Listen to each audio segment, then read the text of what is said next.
Jelang Piala Dunia U20, gelombang penolakan keikutsertaan tim Israel terus terjadi. Pada Senin 20 Maret, masa dari Persaudaraan Alumni 212 atau PA212 menggelar unjuk rasa di patung Kuda Arjuna Wiwaha, Jalan Medan Merdeka Barat, Jakarta Pusat.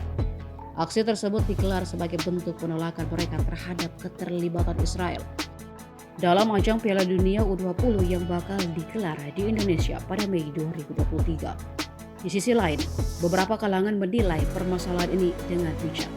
Duta Besar Palestina untuk Indonesia, Zuhair Al-Shum, telah menanggapi keikutsertaan timnas Israel dalam Piala Dunia U20 yang akan diselenggarakan. Dalam konferensi pers di Jakarta Rabu 15 Maret kemarin, Zuhair menyatakan tidak meragukan komitmen dukungan Indonesia. Dia menegaskan bahwa partisipasi Israel dalam turnamen tersebut telah sesuai dengan aturan Federasi Sepak Bola Internasional dan tidak serta-merta melunturkan dukungan Indonesia selaku tuan rumah bagi perjuangan bangsa Palestina. Terkini dukungan untuk Israel tampil di Piala Dunia U20 disuarakan Farik Hitaba.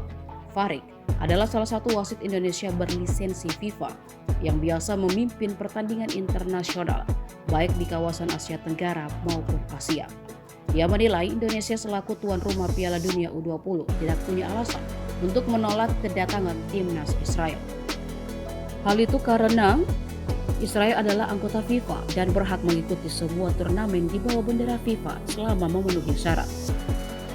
Jika menolak kedatangan Israel, Farik menilai Indonesia bisa dikecam oleh FIFA dan oleh negara-negara lain karena tidak melaksanakan amanah. Bahkan sanksi terberat adalah Indonesia akan terkena sanksi dari yakni dibekukan keanggotaannya oleh FIFA.